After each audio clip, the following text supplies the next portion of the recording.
Hi, my name is Terry and welcome back to my channel, and in this video I'm going to review the 1975 New American Standard Bible that I bought at St. Vincent de Paul's Society store. Here's the front. It looks like there's either a little bit of the cover came off or someone put something there. It's hard to tell exactly what that is right there.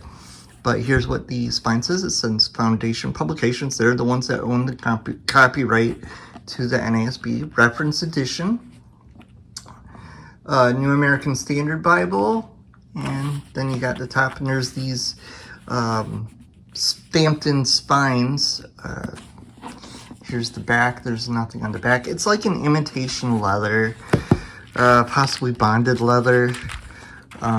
Here's the title page, and then on the copyright page it says printed United States of America. And then the most recent copyright date is 1975. So I'm guessing this is a 1975 one, because the only other text I know of is the 1977, which I have one somewhere else. But I'm going to compare this one to a 1995 text in a few minutes. Here's the introduction to the NASB.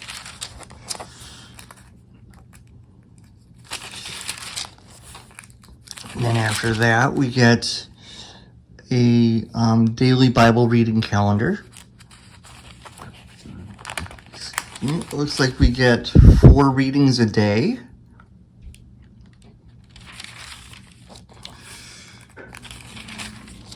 And then we get the books of the Bible of the Old Testament. And then books of the New Testament. That's different. I don't think I've seen a Bible do that before. At least not in a long time. All right. And this is the Protestant canon, by the way, for anyone who's Catholic might wonder. Then the alphabetical listing of the books of the Bible. And then you get a title page for the Old Testament. Hold on. Excuse me. And it says New American Standard Bible, Old Testament. And then we get to Genesis. It's 2-column text, center column references, and translator notes. I do not know if this is the full translator notes or not, because I don't know enough about the 1975 edition.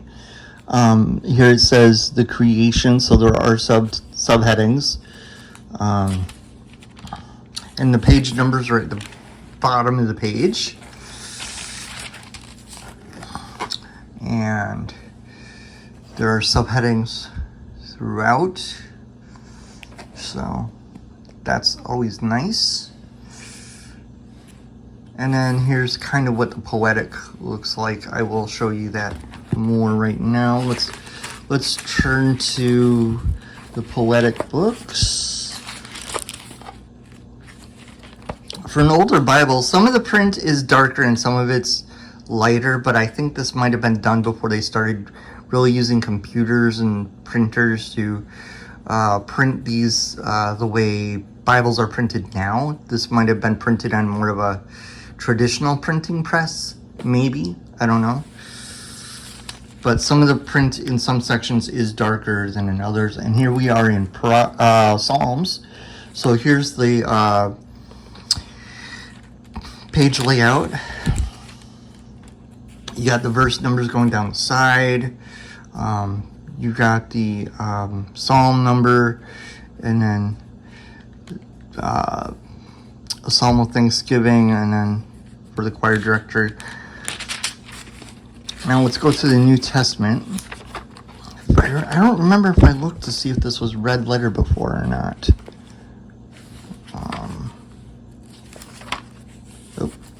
Someone put bookmark in there. Oh, it's a bookmark reminding them about Matthew 9 verses 1 and 2. Interesting. Okay. Let's go to the Sermon on the Mount. That's my favorite place to go to see if it's red letter or not, and it's not, because here's chapter 6 and here's chapter 5. So it's a black letter text, which I prefer, which is awesome.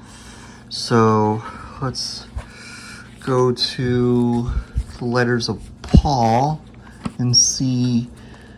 Okay, so it's verse by, the whole Bible is verse by verse, but it does not appear that they put any of the letters into, well, there is a little bit of it in poetic form, I guess, for when there's like quotes from the Old Testament or something. Oh, and the quotes from the Old Testament are in bold caps, which is normal for the New American Standard Bible.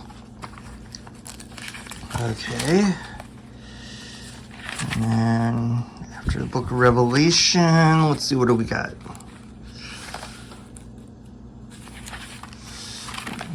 Some of the pages are, I'm grabbing too many of them at once. Okay, what is this called? Is this just a concordance or is this something else? Okay, here's the end of book of Revelation. Oh, it's a concordance.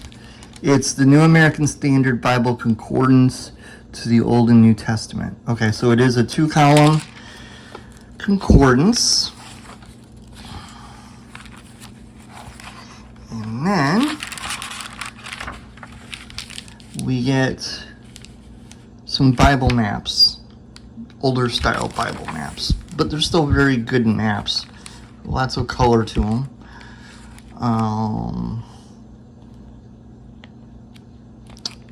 I don't know who did these maps. Does it say? C.S. Hammond and Company, New York. And then after the maps is the back of the Bible. Oh, I don't know if that's supposed to be that way or it's not. I don't know. I don't want to try and peel it apart. Let's see what's it like in the front. Oh, yeah, it's supposed to be like that. Okay, well, for something I paid like $1.50 for, it's in pretty good shape for something that was $1.50. Now I'm going to compare it to the R.L. Allan Reader's Edition. This is the R.L. Allan NASB R1 BBLS. BBLS stands for bright blue goatskin silver line edition. So where this looks like it used to have gold here, it's kind of faded, but this used to have gold here. On this one, it's going to be silver. And this has art gilding, so it's going to have blue under gold. And it's got 3 red ribbon markers. I've done a video on this one. I will try and include a link to that video.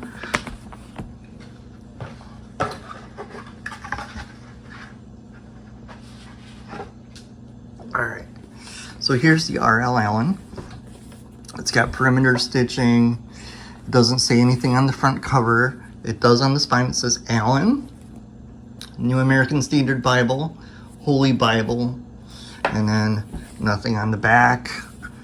And it's got 3 really nice ribbons. I don't remember what kind of ribbons they are. Somebody who knows more about Allans than I can will be able to tell you. And it says it's a goatskin cover. And I think it's a lambskin, or no, not lambskin, calfskin liner, I think. So we got these end pages, which you do not want to peel apart. And then we got the presentation page. And then family records section. And then we get to the Holy Bible. And then that introduction. Let's go straight to the Old Testament though, so you can see how similar it looks. See, it looks pretty much the same. This is the 1995 text though, so this red one probably has the these and thous like the 1977 text, whereas this one would not. I will read a passage in both of them in a few minutes, but I'm going to real quickly show you See, it's double column. It's got the cross references, and I believe this one does have all of the translator notes.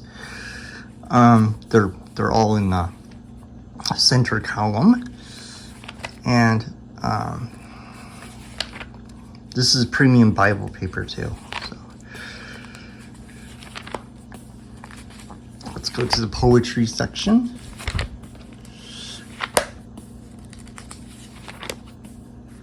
I might have bookmarked it right where I want it. Here's Job, so yeah, this is probably going to be right where I want to be. Oh, nope, bookmark Proverbs. All right.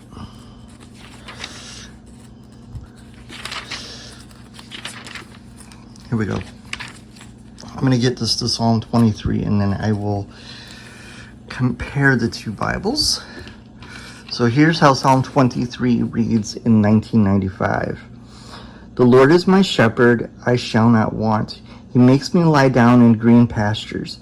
He leads me beside quiet waters. He restores my soul. He guides me in the paths of righteousness for his name's sake. Even though I walk through the valley of the shadow of death, I fear no evil, for you are with me. Your rod and your staff, they comfort me. You prepare a table before me in the presence of my enemies. You have anointed my head with oil. My cup overflows. And surely goodness and loving kindness will follow me all the days of my life, and I will dwell in the house of the Lord forever. Now let's look at how that one is in the 1975.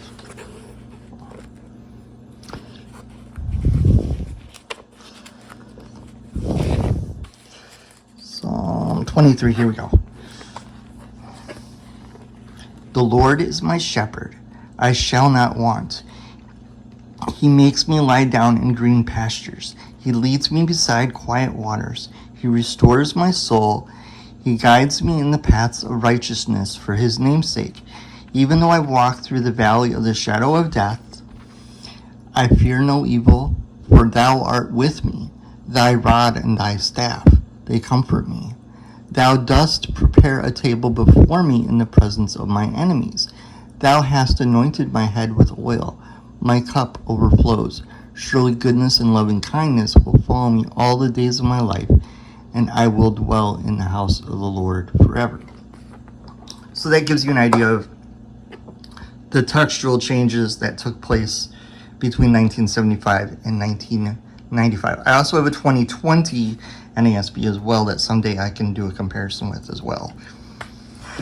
But let's look at this one a little bit more to show you some of the differences between this one and that one. So if we go to the New Testament,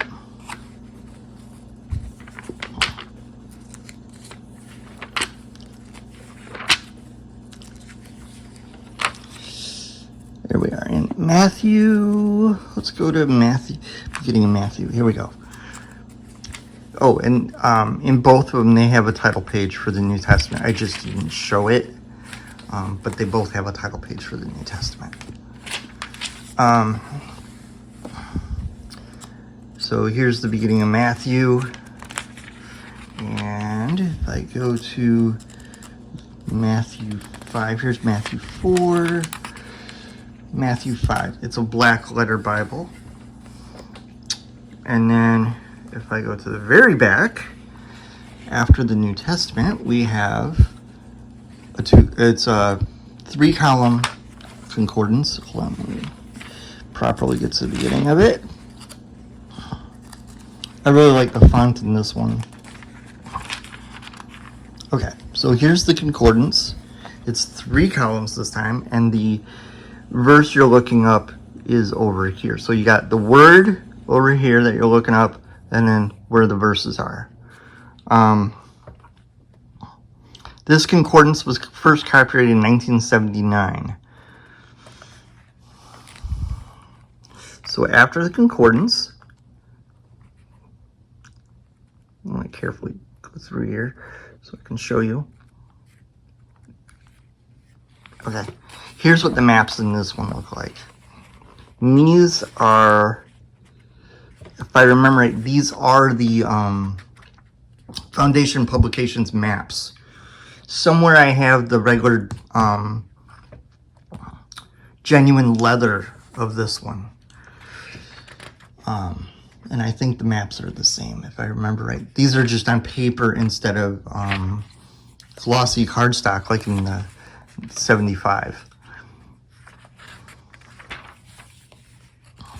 So then after the maps, this is one of the things I really think are cool about the R.L. Allan edition of the NASB. They include something like 32 pages of lined notebook paper and then some cardstock. And then this was bound by Royal Youngblood. So that gives you an idea of the difference between the R.L. Allan edition and the Foundation Publications edition. This one is the 1995 text, and this is the 1975 edition. If you would like me to do a video comparing the 4 different versions I have, the 1975, the 1977, 1995, and 2020, I would gladly do that if people would like to see that kind of comparison.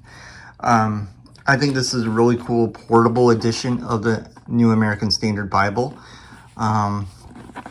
So if you're a Protestant, or even if you're a Catholic that likes this translation, even though it lacks some of the books, it's a really good translation. It'd be nice if they would come out with a Catholic edition, but I doubt that Foundation Publications would approve it. But it's a really good translation. It does its as good as it could to stay as close to the original Hebrew, Aramaic, and Greek as humanly possible. They're not the only translation that tries to be that close to the original text as possible. There are others. The English Standard Version is another good one. The Revised Standard Version, and some others. But yeah, this is definitely one that if you're ever in a thrift store and you see it, this would be worth getting. Like I said, I paid about $1.50 for it. There's probably genuine leather ones probably somewhere in existence that would probably cost a little bit more, but would still be just as good. It'd be nice if Foundation Publications would put out this size of the Reference Bible. I don't know if they do or not. I'll have to go on their website. But last I saw, I couldn't see any that were this size.